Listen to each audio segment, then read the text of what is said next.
Hello, my dear students. How are you all? I hope you all are doing really very well.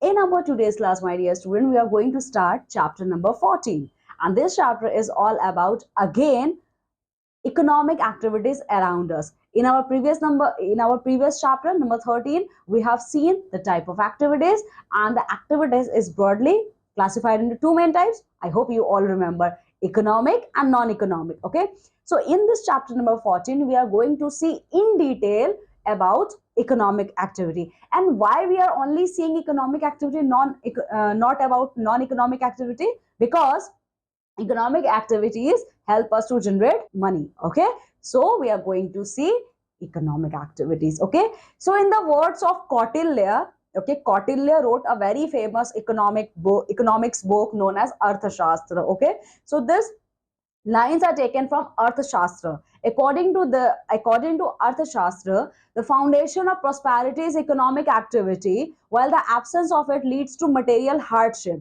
According to Kautilya, that any nation who want to become a prosperous and rich, okay, so they used to involve themselves in creating economic activities. If there is no economic activity, means there is a zero economic activity, then it will lead to the decline of your reign. Okay, without productive economic activity, both present well-being and future development are put at risk. Okay, so if you're not engaging yourself in economic activity, then this present generation and the upcoming generation were at risk.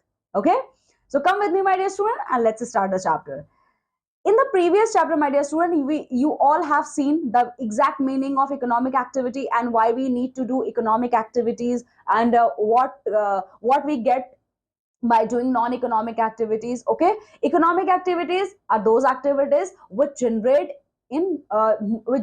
money. Okay, while non-economic activities, which is directly not giving us any kind of money, but it is given us our emotional support to us. Okay, so in this chapter, my dear student, we all going to see in depth about economic activities. Okay, now the evolution of economic activity. Now the first topic which we are going to cover in this chapter is when and uh, in what way economic activities evolved. See, over time the range of economic activities available. See, economic activity is not generated in present time. It is about a century old time. Okay, people expanded significantly. Okay, in earlier times, what happened? Most individuals in earlier time, individuals mostly involved in basic type of activities like generating cultivation, agriculture, livestock rearing. Okay,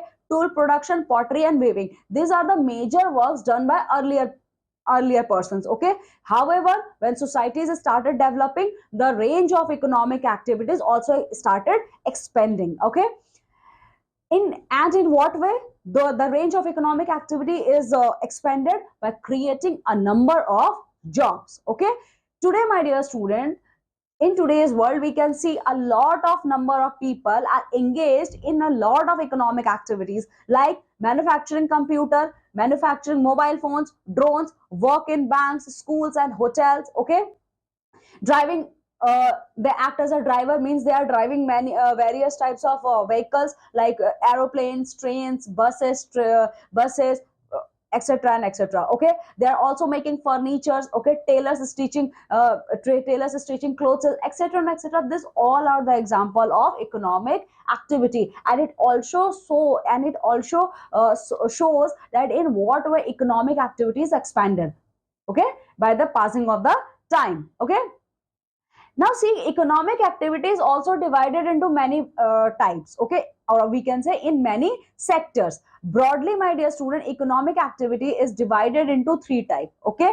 Primary activity, secondary activity, and tertiary activity. So we are going to see all this type of activities in detail. Okay, so here, my dear student, the classification of economic activity into economic sector. First of all, primary sector. Here you can see the jobs, means the area which comes under economic activity is your mining, fishing, raising livestock and forestry. Okay, these all works are related with primary sector. Primary sector means, my dear student, here the connection between humans and nature is direct. Okay, Now, what about secondary sector? What is the meaning of secondary economic sector?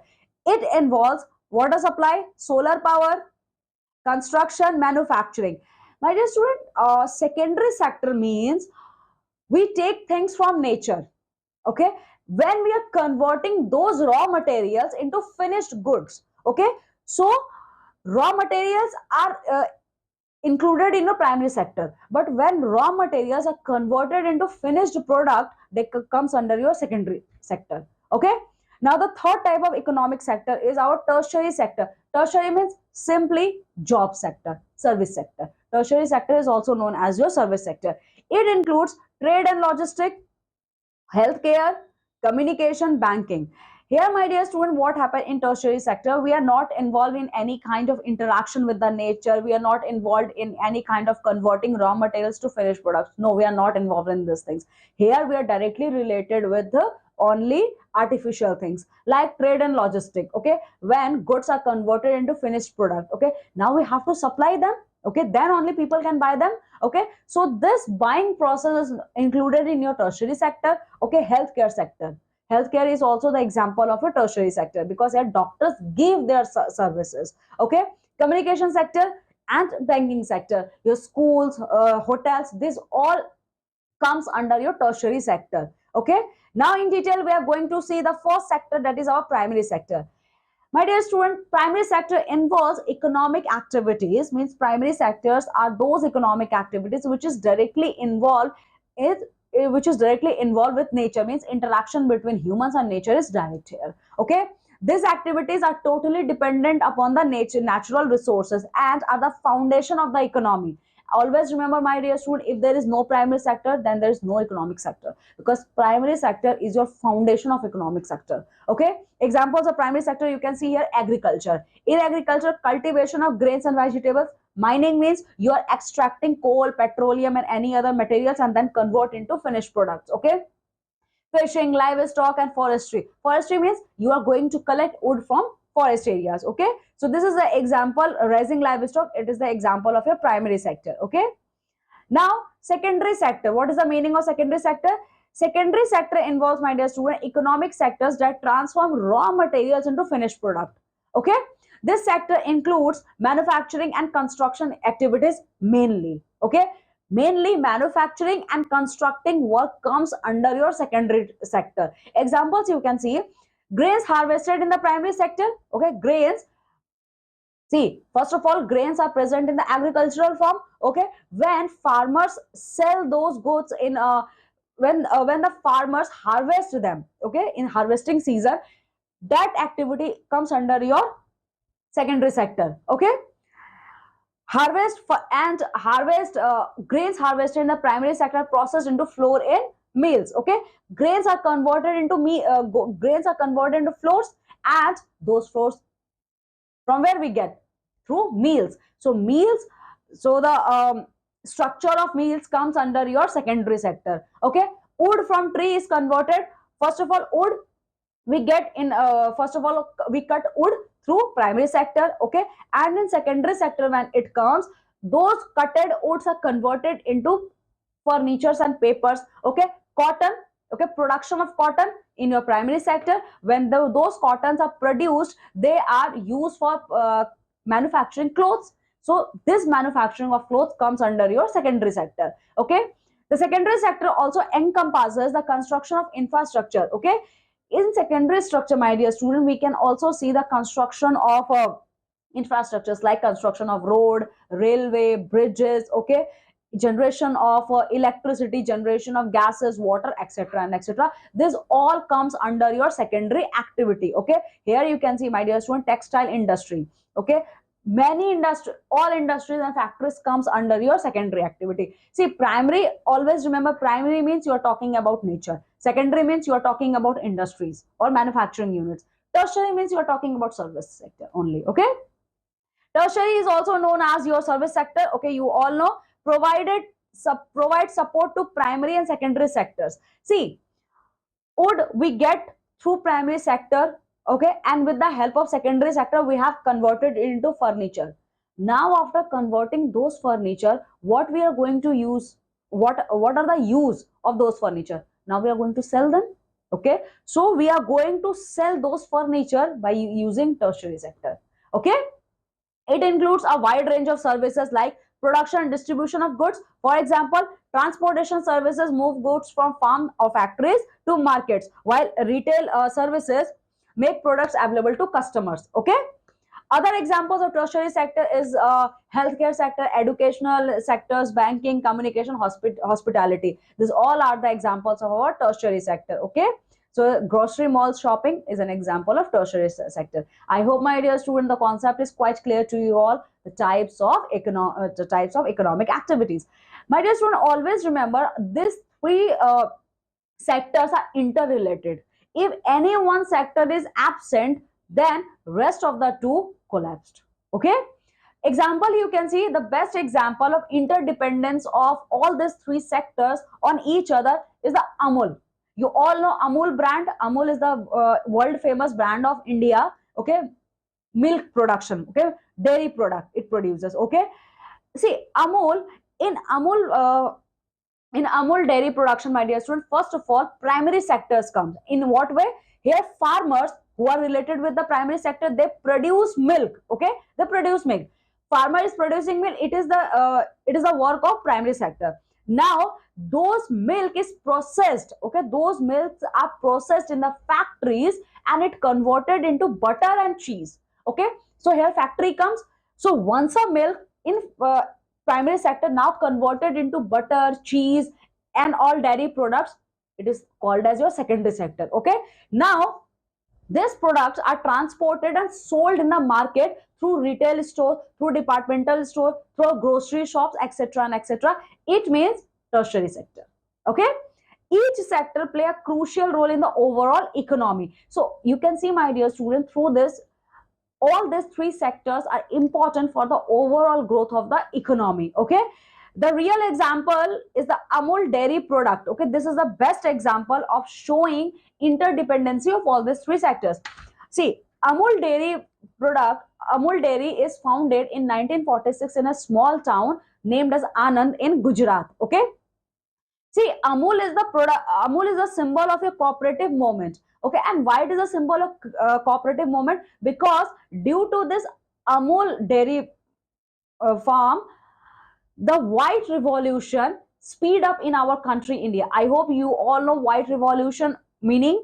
White revolution is related with dairy production. Okay, here, my dear student, before 1946, what happened? Farmers are exploited. Okay, farmers used to give milk, okay, with the help of cows. Okay, see, when farmers produce milk with the help of their cattle, okay, what happened when they go to sell those milk in the market? Middleman, okay, middlemen exploit them. Okay, farmers are not getting proper amount.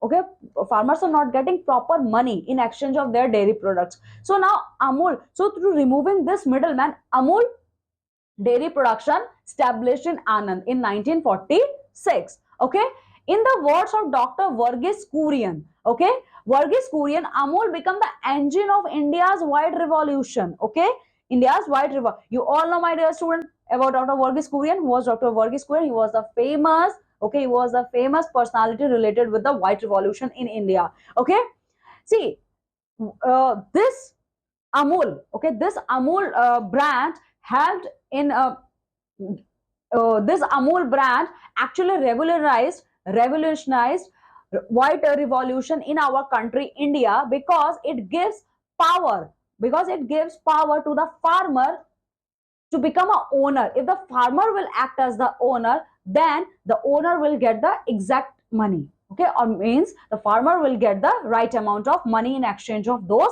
dairy products. Okay, see, Amul model worked by bringing farmers together to pour their milk, and Amul model also worked that all farmers came collectively, and now what they are doing, they are now processing, they now using modern facilities in dairy industry. Okay, the cooperative did not stop at milk; it diversified into the wide range of dairy products. Earlier, Amul brand is only limited to milk, but when farmers come and collectively they work, beside producing milk, Amul brand is now producing butter, cheese, ice cream, yogurt, milk powder, etc. and etc. throughout our country, India. Okay, see, you can see Amul advertisement, okay, and marketing strategies. What about the advertisement of Amul? A girl, okay, a logo of girl is there, okay. It plays a significant role, okay. It plays the significant role in making the brand recognizable and loved across generation. You can see Amul brand is not a new brand. It is about, it is started before the independence of our country, okay. Beyond its commercial success, Amul also played a critical role in social and economic development. Okay, Amul brand also contributed a lot in India's social and economic development. Okay, and in what way? It improved the life of many dairy farmers, specifically women. Okay, and specifically women, it means it created balance between, okay, man and woman. It removed the inequality between man and woman. Okay, Amul's cooperative model has been studied and replicated worldwide. Okay, Amul model is not only used in India but it is worldwide famous. Okay, today Amul stand as a testament to the power of cooperative movement. Okay, today Amul brand is a very famous brand. Okay, Amul is not just a dairy brand. See, Amul is not just only a dairy brand, okay, but it is a moment, okay, it is a moment which bring the prosperity in our rural India, because Anand was a small town at that time, okay. How a beacon, a collective action can lead to monumental economic and social changes. Once a small moment is started, now it become a worldwide, okay.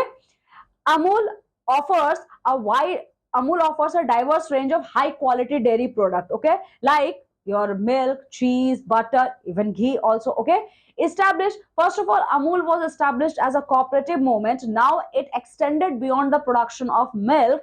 It also includes the production of, here you can see, butter, cheese, ice cream, etc. and etc. Okay, Amul brand is known for its commitment towards their customer, because Amul gives the pure and full of taste. Okay, Amul uses fresh milk sourced from millions of farmers, ensuring that every product retain the brand's hallmark of quality. And why Amul is the India's choice, India's number one choice in the field of dairy, because Amul gives the fresh milk. Okay, Amul gives fresh milk.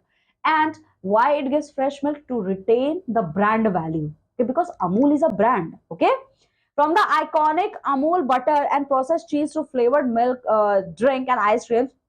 See, apart from Amul butter and processed cheese, ice creams, and dairy milks, Amul also continue to innovate, or staying true to its root. See, still, Amul become a worldwide brand, but Amul in today's world also connected with their roots. Okay, providing nutritious and affordable dairy products to consumers across. Okay, now what about the conclusion of this chapter? My dear student, economic activities are the backbone of any society. If there is no if there is no economic activity, then there is no society, and then there is no society, it means no country. Okay, because it brings growth, development, and prosperity. Okay, these activities may be in the form of production, maybe in the form of distribution, maybe in the form of consumption. They give strength to our nation. Okay, like by fostering economic activity, society can improve living standard. Okay, while improving your economic activity, it means you are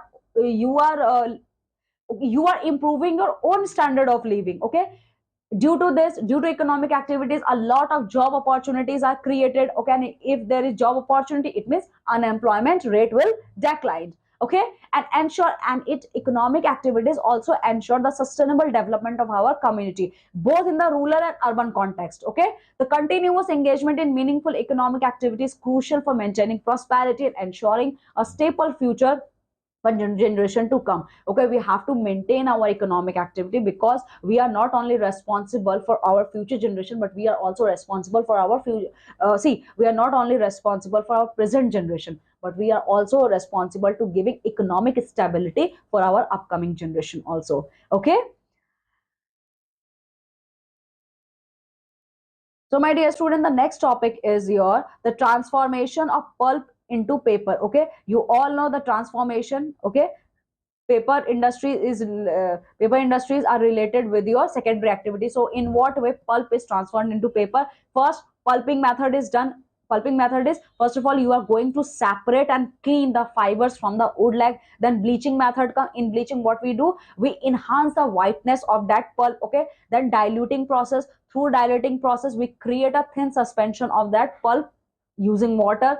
Forming process come. In forming process, my dear student, we do creating a web of fibers on the screen. Okay. And pressing, through pressing process we remove the excess water from the paper sheet. Okay. And then we dry them. Okay. Removing the remaining moisture. Okay. And dry, and through drying process we remove the leftover the moisture. Okay. Then calendaring means we are going to smooth. Okay. We are going to make the surface of the paper smooth. Okay. Then coating, we are going to here add extra features to the paper. Okay. Now cutting and packaging, and at last papers are cutted or trimmed according to the sizes. Okay. The paper manufacturing process can depend, see, the paper manufacturing industry depend on various types. Okay. Like for example, newspaper paper need to be porous and low density. See, newspaper industry is depends upon the need. Okay. Like the the paper industry is manufactured, or it is totally depend upon that what kind of paper we need. Okay. Example, you can see the newspaper. Okay. The paper used in newspapers, they need to be porous and low density. Okay. While the paper in which we write, it need to be smooth and uniform. Okay. However, wood is also a renewable source, with about 90% of pulp coming from the plantation or reforested areas. You all know, my dear student, wood is also the renewable source of energy. Okay. Non-wood fiber sources account about 5 to 10% of global pulp production, for a variety of reasons, including seasonal availability problem with the chemical recovery of brightness of the pulp. Now see why wood is a renewable source of energy, because 90% of the pulp come from the reforested area. Okay. 5 to 10% global pulp production come from many reasons, like it includes seasonal availability, means some trees are available on this particular season. Okay. If this season is gone, it means that tree will be destroyed. Okay.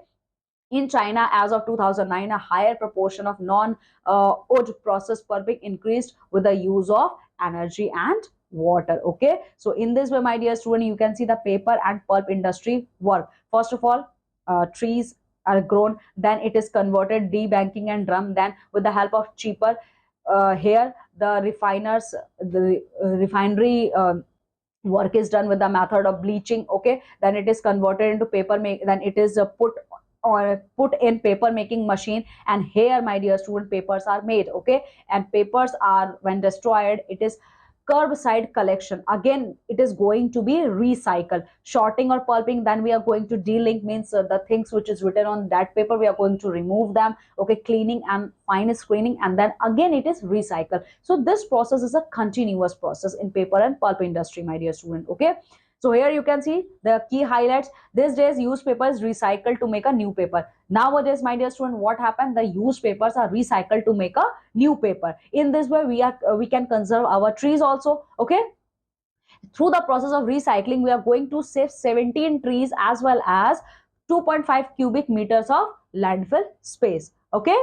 So my dear student, this is all in this chapter. Now what we learn in this chapter, come with me, let's see. We have learned about the three sectors of economic activities. Okay. Like our primary sector, secondary sector and tertiary sector. The various examples or illustrations are given in this chapter, through which we can easily understand how all these three forms of activities, economic activities, are interlinked, means they are interdependent upon each other. Okay. So this is all about in this chapter, my dear student. Now what you have to do, go thoroughly through this chapter and complete all the exercise based on this chapter. Now I am taking leave and going to meet with you all in my next class with a new chapter. Till then, my dear student, take very good care of yourself. Bye.